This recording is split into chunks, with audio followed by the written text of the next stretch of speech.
तो आइए दोस्तों, एक और important topic classification of assets and liability, उसको जो है हम शुरू करते हैं। वैसे तो अकाउंटिंग टर्म्स मैंने जब आपको कराई थी उसमें एसेट्स और लायबिलिटी दोनों आपको मैंने बता रखी थी कि एसेट्स की क्लासिफिकेशन और लायबिलिटी की क्लासिफिकेशन किस किस टाइप की लायबिलिटीज़ होती हैं। बट इतना जो है डिटेल में नहीं था वो टर्म्स में। बट हमें जो है बैलेंस शीट सीखने के लिए ये जो है classification of assets and liabilities, इन दोनों की जो है क्लासिफिकेशन पता हो कि कितने टाइप के एसेट और कितने टाइप के हमारे पास लायबिलिटीज़ होती हैं। तो बैलेंस शीट जब हम करेंगे तो जब हम करेंगे तो बैलेंस शीट में हमें जो है बनाने में कोई दिक्कत नहीं आएगी। वैसे बैलेंस शीट में मोटे मोटे दो ही टाइप के एसेट होते हैं और दो ही टाइप की लायबिलिटीज़ होती हैं। फिर भी ये तो तीन टाइप की मैं बोल सकता हूँ कि होती हैं। फिर भी जो है आपको एक अंडरस्टैंडिंग के लिए पता होना चाहिए कि एसेट्स और लायबिलिटीज़ कितने टाइप की होती हैं। तो अगर आपको दोस्तों इस कंटेंट में इंटरेस्ट है तो प्लीज़ मेरे चैनल को ज़रूर से ज़रूर सब्सक्राइब कर ले, अपने फ्रेंड्स और रिलेटिव के साथ शेयर करें। तो चलिए आइए बिना टाइम वेस्ट के इस वीडियो को शुरू करते हैं।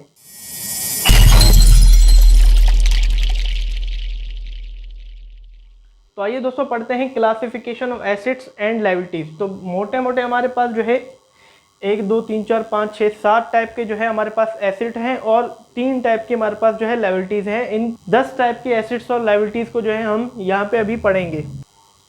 तो दोस्तों इसका ये है कि एग्जामिनेशन में इसको जो है importance, examination point of view से इसको हम इम्पोर्टेंट इसलिए मानते हैं क्योंकि ऑब्जेक्टिव टाइप क्वेश्चन आपके जो बनते हैं, ऑब्जेक्टिव टाइप में ये इसमें से क्वेश्चन आपके जो है पूछ सकता है। जो वो 10 क्वेश्चन स्टार्टिंग के बनते हैं, आपको सिर्फ 4 ऑप्शन मिलते हैं, टिक करना होता है उनमें आप में। तो उसमें जो है इसका कॉन्सेप्ट आपको बहुत काम आता है। इसमें आप जो है उस एसेट्स के बहुत क्वेश्चन आते हैं, लायबिलिटीज़ के भी आते हैं, तो इसमें आप कर सकते हो। और 3 मार्क्स का एक और क्वेश्चन मैंने देखा था एक प्रीवियस क्वेश्चन पेपर में, शायद 2018 का था या 19 का था। उसमें जो है वो पूछा गया था व्हाट इज लिक्विड एसिड्स। ठीक है, तो हो सकता है कि एसिड्स के बारे में आपको जो है पूछ लिया जाए कि व्हाट इज फिक्स एसिड या करंट एसिड। जैसे कि ये एक अलग टाइप का एसिड है, वेस्टिंग एसिड, तो ये भी पूछ सकता है। ओवनर फंड्स आपको जो है पूछ सकता है वो। तो एग्जामिनेशन के पॉइंट ऑफ व्यू से 3 मार्क्स का और 1 मार्क्स का क्वेश्चन इसमें से ज़रूर बनता है। तो इसको हम जो है एग्जाम पॉइंट ऑफ व्यू से इंपॉर्टेंट लेके चलेंगे। तो दोस्तों 7 टाइप के हमारे पास जो है एसेट आ जाते हैं, fix, current, tangible, intangible, liquid, wasting और फिक्टिशियस। ठीक है, तो सबसे पहले हम पढ़ते हैं फिक्स एसेट। ये तो आपको पता होना चाहिए, ये अकाउंटिंग टर्म्स में भी मैंने जो है आपको फिक्स एसेट पढ़ाया था। ठीक है, फिक्स एसेट क्या होता है? जो मोर देन 1 ईयर, जो 1 साल से ज़्यादा चलता है ना, जो हम एसेट एक परचेज करते हैं अपनी बिजनेस के यूज़ के लिए, सेल करने के लिए नहीं होता, बिजनेस के यूज़ के लिए होता है। जो मान लीजिए 5 साल तक उसकी वैलिडिटी होती है। अब 5 साल भी नहीं होंगे, 5 से ज़्यादा भी हो सकता है। जो हम अपने बिजनेस के यूज़ करने के लिए लॉन्ग टर्म जो होते हैं ना एसेट, वो खरीदते हैं, तो हमारे फिक्स एसेट होते हैं। देखिए, asset that purchased on permanent basis, permanent base पे हमने परचेज किया, आई लॉन्ग टर्म, यानी कि एग्जांपल लॉन्ग टर्म परचेज के लिए जो है हमने परमानेंट बेसिस पे जो भी एसेट हमने परचेज किया था वो हमारा फिक्स एसेट कहलाता है। लाइक हमने कोई बिल्डिंग खरीद ली अपनी बिजनेस को चलाने के लिए, ऊपर हमारा जो है कोई डिपार्टमेंटल स्टोर होना चाहिए, ऊपर हमारा ये मान लीजिए कपड़ों का, उसके ऊपर शूज़ का। ठीक है, तो ये बिल्डिंग हमने जो है 10-12 साल के लिए खरीद ली, लॉन्ग टर्म के लिए खरीद ली, सेल के पर्पज़ से लिए नहीं, अपने जो है बिजनेस के यूज़ के पर्पज़ से लिए खरीद ली, तो हमारी फिक्स एसेट होती है। लॉन्ग टर्म एसेट भी जो है इसे बोला जाएगा। मशीनरी हो गया, हमने प्रोडक्शन के लिए मशीनरी भी वहाँ पे लगा दी, डिलीवरी के लिए डिलीवरी वैन भी ले ली। ठीक है, हमने कोई बड़े बड़े एसेट खरीद लिए जो, ठीक है, तो वो हमारे फिक्स एसेट के अंदर आते हैं। फर्नीचर का एग्जांपल ले लिया हमने, सारी बिल्डिंग में फर्नीचर लगवा दिए, तो फर्नीचर और फिक्सचर, ठीक है, ये भी हमारे जो है फिक्स एसेट कहलाएंगे। साफ साफ लिखा हुआ है कि it is not for sale, ये सेल के पर्पज़ से नहीं होता, इसको जो है बेचा नहीं जाता, ये यूज़ के पर्पज़ से लिए खरीदे जाते हैं, जो कि लॉन्ग टर्म एसेट होते हैं, वो हमारे फिक्स एसेट कहलाते हैं। ठीक है दोस्तों, तो अब आते हैं सेकंड हम करंट एसेट पे। ठीक है, करंट एसेट जैसे कि वो 1 साल से ज़्यादा हो गया, ये 1 साल से कम में, और ये जो है कैश में रिकवर हो जाए, मतलब कैश में कन्वर्ट हो जाते हैं 1 ईयर के अंदर अंदर ही, वो हमारे करंट एसेट कहलाते हैं।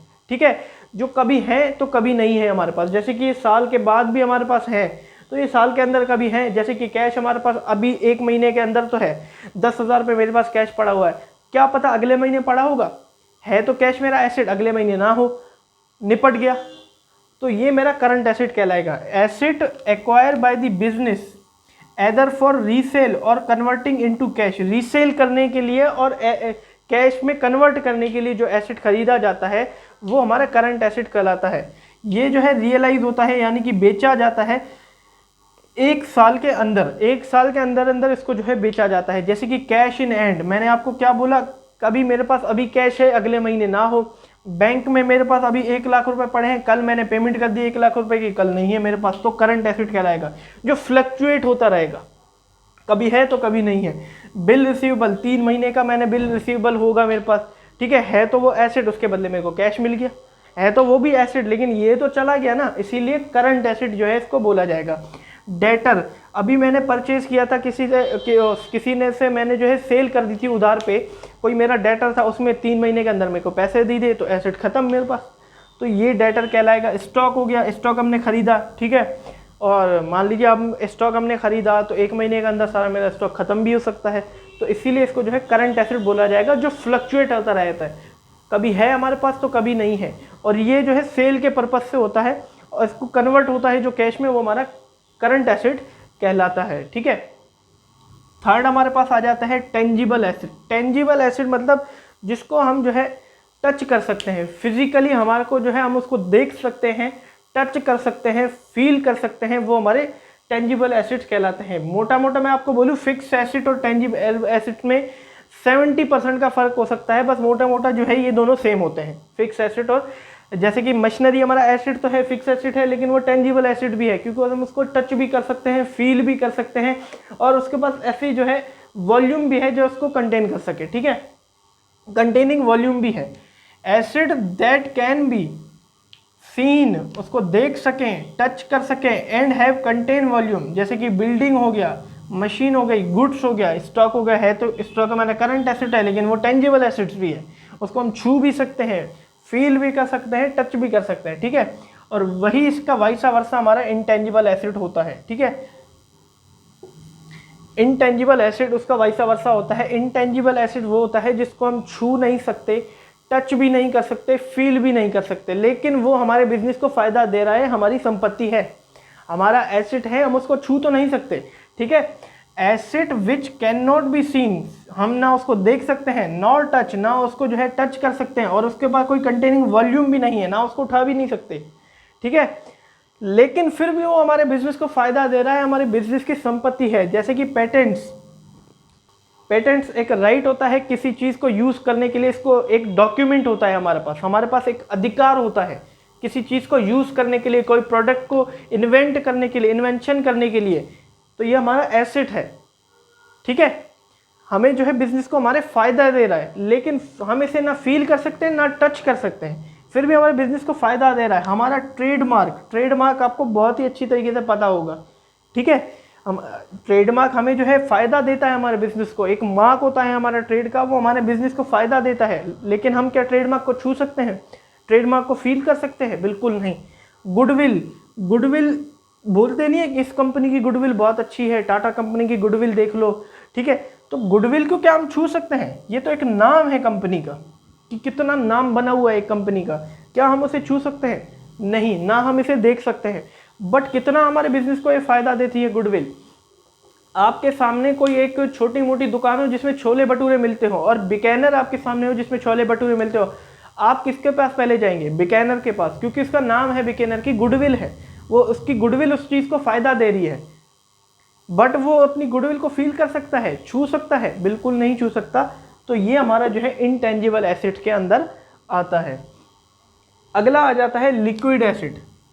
लिक्विड एसेट मतलब कि जैसे कि मैंने बोला ना, कैश में कन्वर्ट हो सके, करंट एसेट और लिक्विड एसेट सेम हो सकते हैं, 70% तक मैं बोल सकता हूँ कि सेम हो सकते हैं, ठीक है। Assets which are either in cash और can be easily convert into cash. ऐसे मतलब कि एसेट जो इजीली कन्वर्ट हो जाए कैश में, तो हमारे लिक्विड एसेट कहलाते हैं। ये भी फ्लक्चुएट होते रहते हैं, जैसे कि स्टॉक हो गया, कैश हो गया, ठीक है, इजीली ये क्या हो सकते हैं? कन्वर्ट हो सकते हैं कैश में। और इसका एक एग्जांपल मैं आपको दूं, बिल रिसीवेबल इजीली कन्वर्ट हो सकता है कैश में? बिल्कुल हो सकता है। 3 महीने का अगर बिल रिसीवेबल मेरे पास है तो 3 महीने के अंदर मेरे को पैसे मिल सकते हैं, तो ये भी जो है इजीली कन्वर्ट हो सकता है कैश में। लिक्विड एसिड और करंट एसिड में 70% तक इसको भी जो है सेम बोल सकता हूँ। अगला हमारे पास एसेट आ जाता है wasting asset. Asset which exhaust और reduce in the value of their use. ये वेस्टिंग एसेट ऐसे एसेट होते हैं, इसकी जो हम यूज करते हैं ना तो इसकी वैल्यू रिड्यूस होती रहती है, गिरती रहती है। देखिए फिक्स एसेट की भी गिरती है, बट ये तो हम खुद गिराते हैं, क्योंकि हम डेप्रिसिएशन लगा के हम जो है नकली में अपने आप को जो है एक पैसा जमा करने के लिए इसकी वैल्यू गिराते हैं। क्या सच में इसकी वैल्यू गिर सकती है? हम अगर मशीनरी आज खरीदते हैं 5 लाख रुपए की, क्या पता कि वो मशीनरी इतनी अच्छी हो कि अगले 2 साल में भी उसकी वैल्यू ना गिरी हो मार्केट में, हो सकता है। बट हम तो डेप्रिसिएशन लगा के उसकी गिराते हैं। क्या सच में मार्केट में उसकी वैल्यू गिरती होगी? नहीं। क्या पता हमें, क्या पता गिर भी जाए, क्या पता नहीं भी गिरे, मशीन हमारी इतनी अच्छी हो कि ना गिरे, ठीक है। लेकिन ये होता है कि वेस्टिंग एसेट ऐसा एसेट होता है जिसको हम यूज़ करते हैं ना तो उसकी वैल्यू गिर जाती है। वो इसका एग्जाम्पल से आपको जो है अच्छी समझ में आ जाएगा। माइंस एंड क्वारीज, मतलब कि खदानें जो नहीं होती, पत्थर की खदानें, कोयले की खदानें, इसको हम यूज़ करते रहते हैं, उसमें से कोयला निकालते रहते हैं, तो वो खदानें नीचे दब जाती हैं, ख़त्म हो जाती है खदानें, उसकी वैल्यू पूरी गिर जाती है। झारखंड को लोगों ने इतना खोद दिया, झारखंड नीचे दब गया। झारखंड में कोयला सबसे ज़्यादा पाया जाता था, तो खोद खोद के कोयले की खदानें बना के लोगों ने खरीद के झारखंड नीचे दब गया। अब झारखंड की वैल्यू पूरी जो है नीचे गिर गई है।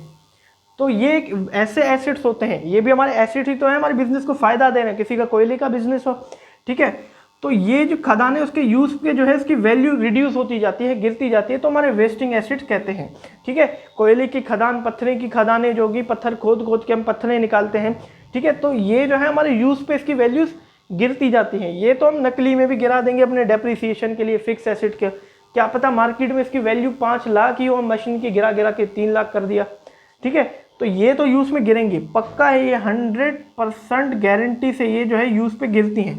इसकी गारंटी नहीं है, इसकी जो है गारंटी नहीं है, इसकी 100% गारंटी है, ये यूज़ पे जो है गिरते हैं, ठीक है। अब ये आप जब आगे सीए करोगे, अगर आपका मन होगा आप सीए करोगे, अगर सीए नहीं तो बीकॉम करोगे या बीकॉम ऑनर्स करोगे, इसमें आप डेप्रिसिएशन जब लगाओगे ना तो आप जो है खदानों पे भी डेप्रिसिएशन लगाओगे, इनकी वैल्यू पे भी आप डेप्रिसिएशन लगाओगे, और इससे जो है आपको अच्छे से समझ में आ जाएगा। ये चीज़ धीरे धीरे होती है, आप आगे पढ़ोगे तो और अच्छे से आपको चीज़ें समझ में आती जाएंगी, ठीक है। फिर आ जाता है फिक्टिशियस एसेट। ये कौन सा एसेट?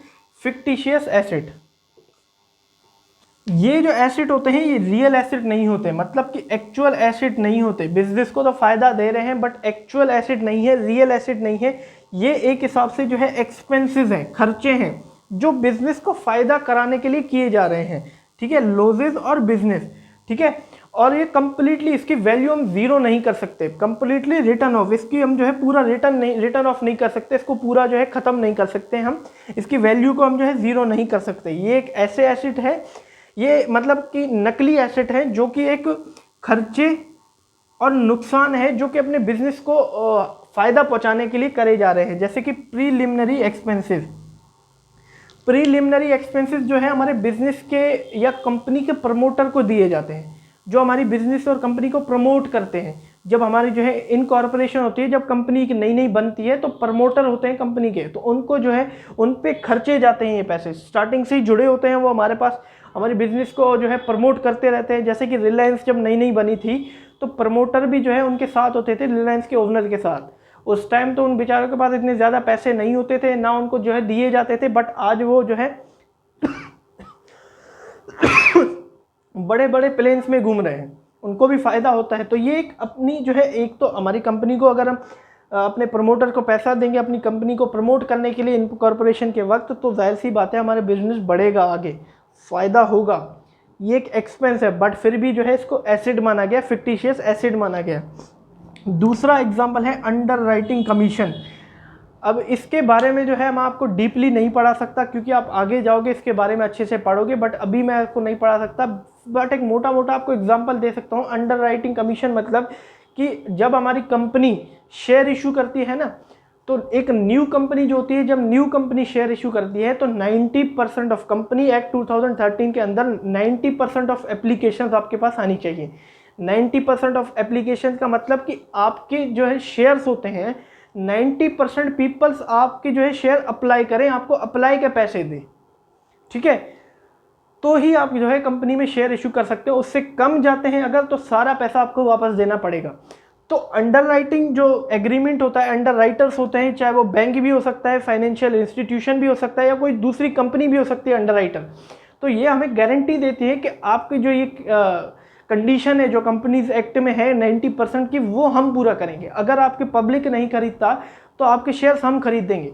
तो इसको भी जो है, इनको भी एक कमीशन दी जाती है जब हमारे शेयर्स बढ़ते हैं, ठीक है, प्रॉफिट होता है, तो उनको भी एक कमीशन दिए जाते हैं, तो वो भी अंडर राइटिंग कमीशन होता है। तो इससे भी हमारे जो है बिजनेस को फ़ायदा होता है।